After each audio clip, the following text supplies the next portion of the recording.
எனக்கு இந்த ஒரு விஷயம் மட்டும் முன்னாடியே தெரிஞ்சிருந்தா கண்டிப்பா என் லைஃப்ல நிறைய பிரச்சனையை நான் அவாய்ட் பண்ணியிருப்பேன். வணக்கம், this is day 1 of sharing the lessons which I have learned from my life.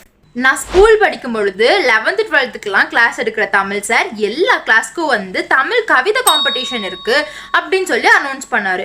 அதை கேட்டதும் எனக்கு ஒரே குஷி. பாரதியார் கவிதையெல்லாம் ப்ரிப்பேர் பண்ணி ப்ராக்டிஸ் பண்ணி தினமும் கண்ணாடி முன்னாடி சொல்லி பார்த்து எங்க அம்மா கிட்ட சொல்லி அம்மாவும் எனக்கு அவ்வளோ மிஸ்டேக்ஸ் எல்லாம் கரெக்ட் பண்ணி ஹெல்ப் பண்ணாங்க. ஒரு நாள் அந்த தமிழ் சார் திரும்பவும் கிளாஸ்க்கு வந்தாங்க.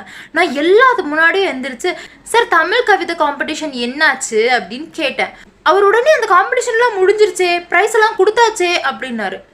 எனக்கு ஒரு நிமிஷம் ரொம்ப ஷாக் ஆகிடுச்சு. எனக்கு அழுக வர ஆரம்பிச்சிருச்சு.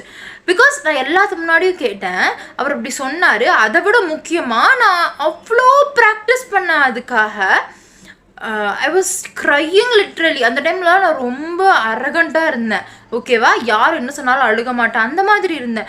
திடீர்னு எனக்கு கண்ணிலேருந்து அப்படி தண்ணி வர ஆரம்பிச்சிருச்சு. Started crying lot. பிகாஸ் நான் அவ்வளோ எஃபர்ட்ஸ் போட்டேன் அதுக்காக. என் லைஃப்லேயே ஒரு விஷயத்துக்காக அவ்வளோ எஃபர்ட்ஸ் அது வரைக்கும் நான் போட்டதில்லை.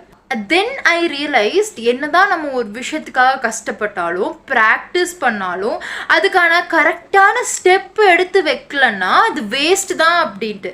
நான் போய் அவர்கிட்ட அப்போவே நேம் கொடுத்துருக்கணும், நானும் வரேன்னு சொல்லியிருக்கணும், டேட் கேட்டிருக்கணும். அதெல்லாம் எனக்கு அப்போ தோணவே இல்லை. நான் பாட்டுக்கு ப்ராக்டிஸ் பண்ணிட்டு இருந்தேன். அதுக்கான ரிசல்ட் தான் இது.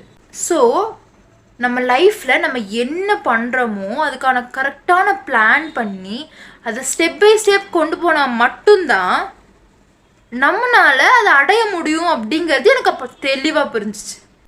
What to you think about it?